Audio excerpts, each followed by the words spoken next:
And that's a really important lesson for the audience. What are you doing to stick out? Mm-hmm. You know, there's never been a time where more people want to get on stages, and never been a time where fewer people had anything worth listening to.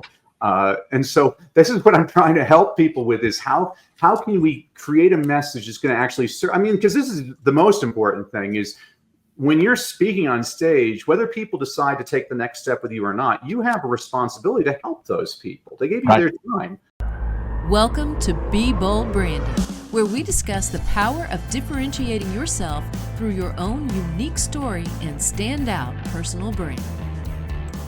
How do you transform personal experiences into powerful stories that drive business growth? As you know, we focus on profitable personal branding, so this is right up our alley. Today, we're exploring the art of storytelling that converts audiences into clients. Our guest is Dr. Danny Brassell, affectionately known as Jim Carrey with a Ph.D. He's spoken to over 3,500 audiences worldwide and authored 18 books. Join us as Danny reveals how to transform your boring business backstory into a narrative so compelling your audience won't just stay awake, they'll actually hand you their credit card when they're done. I love it. Danny, welcome to Be Bold Branding. Thank you so much, Tanya and Michael, and thanks for spreading some joy around the world. We need a lot more of you. Thank you. Back at you, my friend. Hey, we like to start off by just getting to know the guest and finding out a little bit of the background and what led you to what you're doing here today. You want to take a few minutes and tell us that? Oh, man, a few days maybe. If I were to write an autobiography, it would be called Pivots, because my life has been a lot of pivots. Over 30 years ago, I was a journalist. I got to actually cover President Bush Sr. on the 1992 presidential campaign, and I loved my job. I got to meet every editor of every major daily, and one editor offered me a job doing the city beat for $16,500 a year. Well, then a friend told me that they were hiring teachers in inner city Los Angeles for $25,000 a year.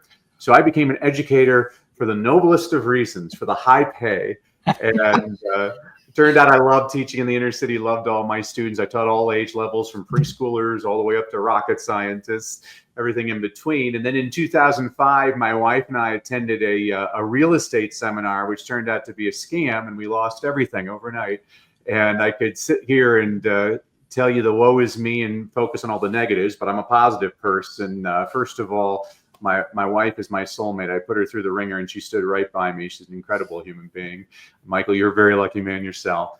Second of all, I try not to judge other people, because if I was somebody who saw what I did, I would say, well, you deserve all that. But now I realize if you don't know everything about a person, you don't really know anything about a person.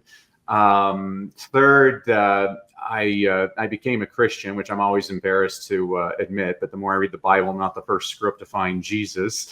And then probably most relevant was I didn't want to file bankruptcy, and my accountant said, well, in order to avoid bankruptcy, you have to make this much more money this year. Well, I was a professor at the time, and so I started speaking on the side, and I hit the number right on the number that he gave me. Well, the next year, he gave me a much higher number, and I hit that number right on the number. So in year 3, I thought, well, maybe I should set a higher number. And basically, during one of the worst economic downturns in American history, I was able to build up a very lucrative speaking business, which was rolling along. And then in 2020, a thing called COVID happened, and people asked me, well, how's business? I'm like, oh, it's great. How I just lost 200 speaking engagements because they shut down the world. And so the next pivot was to start coaching people, which for years, people have been asking me to coach them on their speaking, and I always resisted because I have a very high standard for my students. I actually will not let you fail. I hold you accountable until you succeed. But now that I work with entrepreneurs and executives, I found I'm working with highly motivated individuals who are willing to do the work, and I absolutely love it. And so that's a very long answer to a short question, but that's how I came to coaching entrepreneurs and executives. And we do some other things, like one of the funny things, we have to sign non-disclosure agreements with everybody we work with, so I can't talk about all the famous people we get to work with. But one of my favorite things to do is I help a lot of celebrities craft their acceptance speeches for various awards that they go for. So it's all about connecting with your audience, and that's what drew me to your podcast, is how do we build a better brand? Well, speaking is the quickest way to the cash as far as I'm concerned. Man, we couldn't agree with you more about everything that you said, and also the life experiences are pretty interesting. And I really it might even be the first takeaway, that you built yourself back up, right? And you didn't let those adversities hold you down. We're big believers that whatever your battle is just to set you up to win the war, for lack of a better analogy. And so clearly you've done that. And so that might even be one of our takeaways right off the bat, because I applaud you for many of those, coming over many of those obstacles that so many others have overcome before, and I got to share personally in my own life. I can tell you there's been many times where it looked like we were on the verge of, oh my God, if I don't make that money, what are we going to do? And then God always shows up. That's the way I say it, because it seems to be that way. When my company was $300,000 in debt and I was by myself and everybody quit me, it looked like it would be that way for us too. So hats off for that, Doctor. And then the positivity. I gotta touch on this positivity.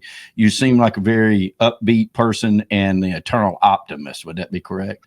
Absolutely. There's a great movie from the mid 1990s called Ed Wood, starring Johnny Depp. Actually, Martin Landau won Best Supporting Actor for his role. But it's about the worst film director in history. And one of my favorite scenes is Johnny Depp playing Ed Wood. He asked the movie studio, he's like, "What'd you think of my movie? Worst thing you've ever seen?" "Well, my next one will be better." And that's kind of the attitude. I love it. Because in this life, what else are you going to do, right? You keep plugging, and those of us who have that persistence and positive mindset, we end up on top and on top and on top and on top, because it's hard to get on top and stay there. Yeah, I've been blessed with lots of wonderful coaches, Tanya, and one of my favorite coaches, Jack Canfield, who he wrote the Chicken Soup for the Soul series, and a wonderful book, The Success Principles. I think that's really one of the most important personal development books ever written. But he had a saying. He said, SW, SW, SW, SW.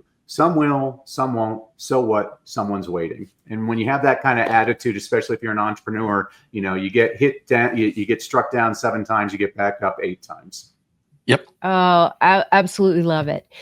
So I'm going to hit you right off the bat with something I know many of our clients and our audience members are wondering. Okay, what's the difference between a story that just entertains somebody and a story that actually converts the audience into clients? Big one right away. Yeah, absolutely, Tanya. Well, I'll give your audience an exercise that I do with clients right away. Is I always say, sit down in a comfortable chair with a pen and paper and a libation of choice, and for an hour, I want you to write down every story that's ever happened in your life. And I don't mean the entire story. I just mean triggers, like the time I locked myself out of the car in front of Costco, the time Dad spilt mustard on his tie at that fancy restaurant. You'll find in like an hour, you can come up with about 500 of these stories. So that's the first part of the exercise. But then the second part is the really important part. I want you then to look at every one of those triggers, and I want you to figure out, well, what's the story really about? Oh, this is a story about never giving up. No, this is a story about loyalty. No, this is a story about love. And so if you actually went on my computer, I literally have hundreds of files with thousands, if not tens of thousands of stories based on what do I want the audience to do. So for example, I was just working with a client the other day. And so at the end of her presentation, she was really trying to convince the audience to hire an expert. And so I said, well, we can do that with a story. And she's like, what do you mean? I'm like, well, I had tickets to the theater once with my wife, and we were dressed to the nines. And as we were driving to the theater, we got a flat tire. And my wife said, well, I'll call AAA. I'm like, you don't have to call AAA. I'm a man. I can fix a flat tire. So I opened up the trunk and I got out the spare tire, and then I got out the thing that's like an X and then the pumper thingy, and was trying to fix this flat tire for about 27 minutes. And my wife's just shaking her head like, man, I could have done so much better than this guy. Well, unbeknownst to me, she'd actually called AAA, and some 17-year-old punk shows up in his tow truck, and in 3 minutes flat, he changed the flat tire. I think there are times in our life when all of us think we can do it ourselves. But if you want to save time, you want to save money, you want to save a whole lot of headaches and embarrassments, you hire an expert. And so that what I'm doing is I'm taking a story, and there's actually an intention behind the story. And that's what, if you watch the best speakers, and I watch them, I probably watch 10 speakers a day. I always tell people, if you want to get better at speaking, do two things. You got to watch lots of speakers, and you got to do the reps. And so I watch lots of speakers, and the best speakers always have a real intention behind the stories that they choose. And that's what I work with Coach Jimmy Hayes Nelson. That's the first thing we do is we'll listen to people tell us some different stories, and we just can figure it out immediately. That's the story you're going to use. Like what you're hearing? Hit that subscribe button and learn how you can change how you're seen and charge what you're worth. Mm-hmm. Yeah. Those are good. That's really good exercises. So I hope that the listeners are out there and they would begin to do that, because that's super important. And to know, I guess, too, that speakers aren't just up there. The good ones aren't up there just talking, right? They're moving you towards a space. I know I'm an auctioneer by trade. And I remember one of the guys that I worked with, he was talking about a much older auctioneer that we were familiar with. And he said, I just loved Asa because he could mold that crowd into a Coke bottle if he wanted them to be there. And it always, like, I was such a young man at 18. I was just like, what does that mean? And then a couple of years later, it began to dawn on me as I got some experience. I'm like, oh, that's what he meant. Yeah. So, yeah. Yeah. Molding the audience is critical. And speaking of, you've been both an academic and you've been a business consultant. Mm-hmm. So how do you help your clients measure the ROI of effective storytelling? Yeah, so I co-founded a company called wellcraftedstoryworkshops.com with Coach Jimmy Hayes Nelson and Dave Ward. I'm the professor, he's the performer, and then Dave is the producer. He's our behind the scenes guy.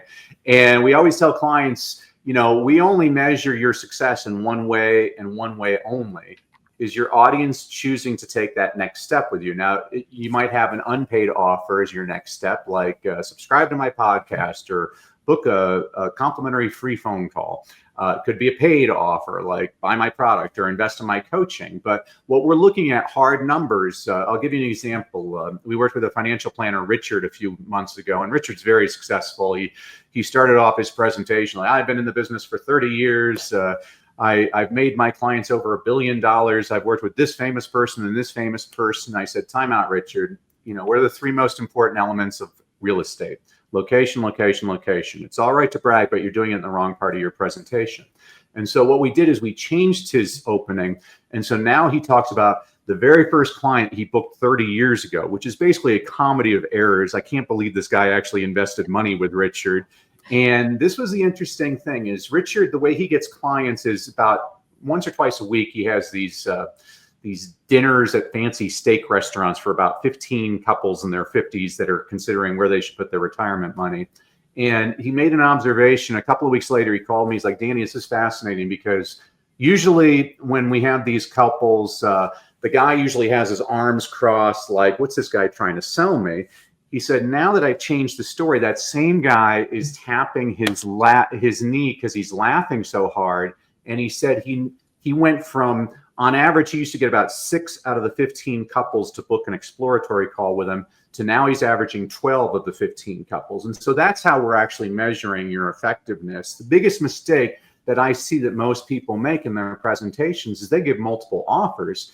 And I always say this to people: choices confuse and cause you to lose. I see it. I was on a podcast earlier, and at the end of the podcast, the host said, "Oh, if you enjoyed this podcast, I want you to like, subscribe, and give me a 5-star rating." I'm like, well, you just gave your audience 3 different actions to do. They're not going to do any of them. You can't confuse people. It's kind of. When we work with politicians, I'm like, well, what's the purpose of your speech? There's 2 different types of speeches for politicians.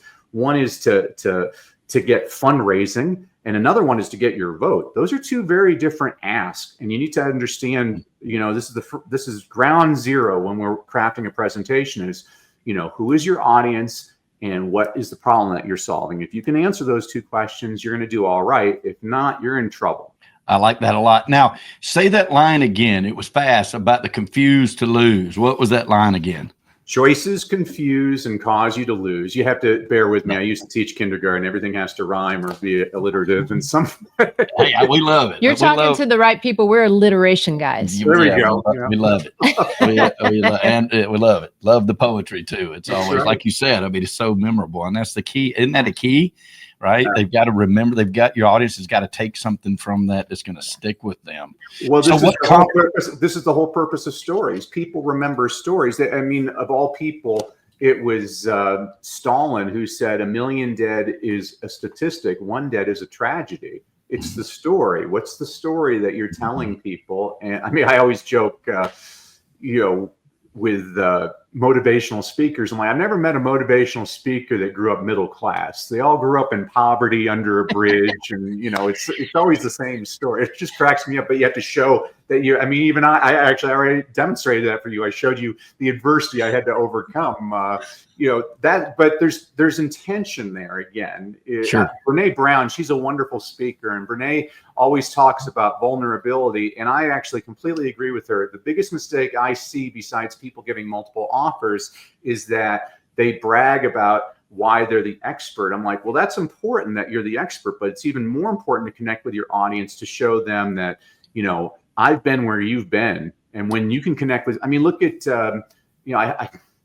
Jimmy always hates it because I always give political examples. My political examples have nothing to do with the politician. It's the speaking style. But I always give the example of President Reagan. Ronald Reagan was a millionaire who lived in Bel Air, and he was able to convince auto plant workers in Detroit that they could have a beer with him. That's how he was able to connect with an audience. That's power right there. When you can connect like that.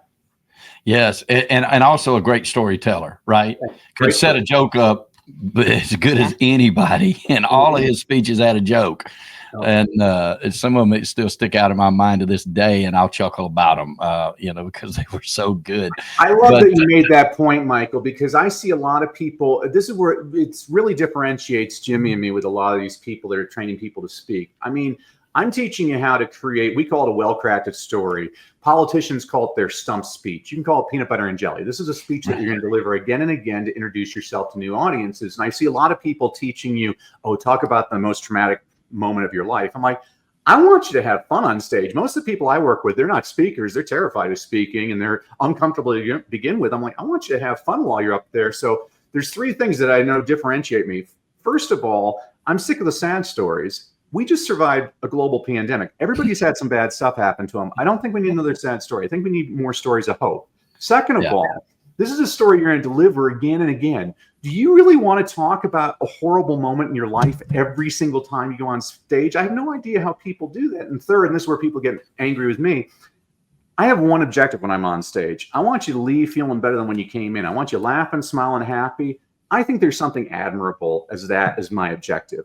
I believe these people that tell the same sad story again and again, by the 20th time they're telling it, those are crocodile tears. And now you're being manipulative. And I'm not saying it's not an effective sales strategy. It's actually a very effective sales strategy. But I, for one, don't want to have to take a shower after I speak every time because I just manipulated my audiences. There's ethical ways to get your audience to join you with your cause, whatever that may be. Yeah, I agree. And I think if you do that too, like you're talking about, then you got longevity, right? If there's manipulation involved, you might get them for a minute, but then your odds of you holding on to them are really tough. Like it's, in our experience, the authenticity is what carries the day. And so I got to ask you this, how has your experience as a professor influenced your understanding of what makes a good story convert listeners? Because you've told stories that, like you say, kindergartners all the way up to doctorates. So like, how does that style really help? Yeah, the kindergartners were really the ones that helped me, Michael. I always say, if you can teach kindergarten, it's New York, New York. If you make it there, you can make it anywhere because they have a 7-minute attention span. You got to keep them paying attention. And so I'm always trying to figure out how to keep them paying attention. And the way you do that is you just do things that are a little bit different. Like you guys were talking about how you use alliteration and poems. John Wooden's one of my favorite speakers. Even at age 100, he could quote poems off the top of his head. It was unbelievable.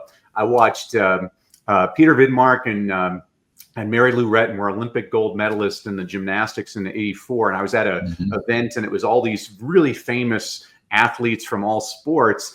And they were the last speakers. And they ended their talk. They both did these backflips. And I went up to Mary Lou. I'm like, you just kicked all these guys' butts, man. That's the best ending ever to. I mean, I need to learn how to do a backflip. I see, I'll use songs in a lot of my presentations, getting people moving around. What are you doing to make yourself memorable? I actually read Michael Caine, the actor, his autobiography on acting was fascinating. He commented that he wasn't getting any roles early on. And so what he did is he bought these really thick rimmed glasses. And so casting directors would be like, oh, who was the guy with the thick rimmed glasses? He didn't even have any kind of vision problems, but he was trying to figure out, how can I be memorable? And that's a really important lesson for the audience. What are you doing to stick out?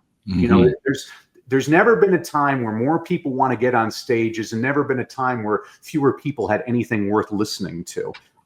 And so this is what I'm trying to help people with, is how can we create a message that's going to actually serve? I mean, because this is the most important thing, is when you're speaking on stage, whether people decide to take the next step with you or not, you have a responsibility to help those people. They gave you their time. And I can't stand these snake oil salesmen. They're like, I have a 10-point program, but I only have 3.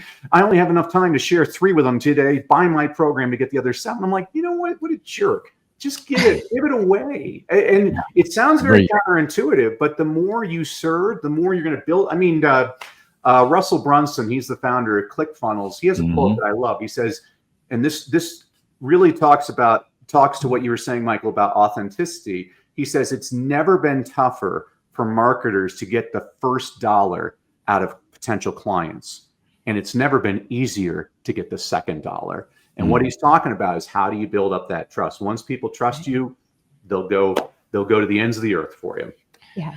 We were actually just having that conversation before we jumped on here. There is we in the coaches and consultants world, especially online coaches, consultants, we've created this whole arena of mistrust, right? And we, meaning, I hope the collective, for goodness sake, we not haven't. we, but the as point in is, the 3 people on this call. Yeah. Well, as a whole, there's just a lot of snake oil. Right? There is. There's a lot of unqualified. Just because you have a dream doesn't mean you're qualified to actually help people with that dream. And that is a big difference. I know that sounds rude, but it is what it is, people. It's totally true. Rude or not. Yeah. No, it's totally true. And it sort of goes back, that your point, Doctor, and her point also just brings us right back to one of the things that you said earlier about hiring an expert that knows what they're doing, right? And because it's very important, and it's also a time saver and a money saver, like forever, right? Yes, we have coaches all the time. We have 2 coaches right now. Right. So it's important to us, you'd think you'd get to a certain level in a business and it's like, oh, we don't need coaches anymore. That's when you need your coach, right? Yeah. That's really when you need the people, because if you want to continue to grow and continue to climb, you have to hire people who've been there already. I mean, I mean, look at Tiger Woods. Tiger Woods is the greatest golfer in history. And he has a mental coach. He has a putting coach. He has a driving coach. He has a short game coach. Maybe he should have hired a relationship coach, but everybody needs coaches, all of us. I mean, I have marketing coaches. I have coaches that help me on my technology. I have a coach I pay right now. He's teaching me all about AI. I'm fascinated by these people. It's like, sure. I always give the example, was my wife asked me to fix the toilet once, and I called the plumber, and she was so angry at me. She's like, why'd you call the plumber? I'm like, I fixed the toilet. I called the plumber. She's like, he charges a lot of money. I'm like, I charge a lot of money for what I do. I'm really good at what I do. I get it done quickly and I'm efficiently. He's really good at fixing toilets. I paid for his expertise. Like, let him do it. A lot of time and headache by hiring the expert.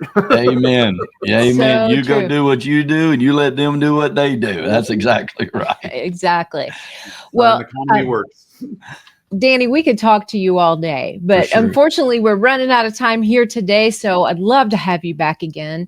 But let's wrap up with our top takeaways for today, Michael. Okay. All right. First one is Don't let adversities hold you down. Your battle sets you up to win the war. That's number one. Yep. And if you want to save time and money and frustration, which is huge, right? Hire an expert. Number three, choices confuse and cause you to lose. Love that one, Danny. And I believe you attributed that to... That was me. That was you. Okay. Okay. I wanted to make sure.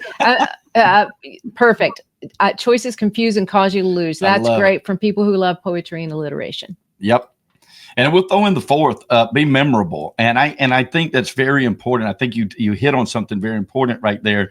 And, you know, we're sort of raised, right? You were a teacher for so many years. And I think we even live in a world right now where like inclusionary is something that's just such a big thing, right? We all got to be cookie cutter and the same. And I think that is a death sentence, right? We are all made uniquely and wonderfully, and we need to show that. So if there's anybody out there that's afraid of being memorable, right? You need to rethink your career path. If you want to be a speaker, you need to be memorable to the people that you're talking to and excited about being so. Absolutely. Okay. So Danny, wrap us up here by telling everybody how they can learn more. Well, as a thank you to you and your audience for having to bear with me today, I wanted to give everybody a freebie. So if you go to freestoryguide.com, again, freestoryguide, guide like a tour guide, freestoryguide.com. I'm going to give everybody their own blueprint for how to create their own story. What this is it's actually the framework that we take our clients through on how to create a well-crafted presentation that doesn't just move hearts, but also moves the needle. What this does for you is it takes the guesswork out of putting together a more effective presentation. We help you step by step, show you the essentials behind that. What this means for you is, hey, a lot more money. You're going to make the money that you want, but I find that there's three motivations behind everybody in the audience. I mean, I call them the 20-year-olds, the 40-year-olds, and the 60-year-olds. The 20-year-olds are interested in how do I boost my income. The 40-year-olds are how do I boost my freedom. And the 60-year-olds are how do I boost my impact. And so an effective presentation will address all three of those. And if you go to freestoryguide.com, we'll help you through that. And I really just, I want to thank you to, you're memorable. I constantly am telling couples, I'm like, we need more couples on stages. You have a lot of credibility because you guys get to argue in front of each other, and there's just so much credibility there, and it's playfulness, and it's hitting the needs of everybody in your audience. I just think what you're doing is fantastic, and I encourage you to keep on doing it, and I'll do whatever I can to help spread your word because you're doing a great job. Thank you both. Thank you. You're too kind, Danny. And spoiler alert, I have already downloaded the guide and it's phenomenal. You have to get it. We do our homework over here, Danny. There you go. Thank you so much for joining us today. Thank you. God bless. Ready to change how you're seen and charge what you're worth? If you're not getting enough opportunities to meet with ideal customers, or the prospects you're meeting with just aren't ideal, it's most likely your brand that's holding you back. So if you're a coach, consultant, or expert who is on the rise, you need our ultimate guide to a freedom-based brand. Download it free now at BrandFaceGuide.com.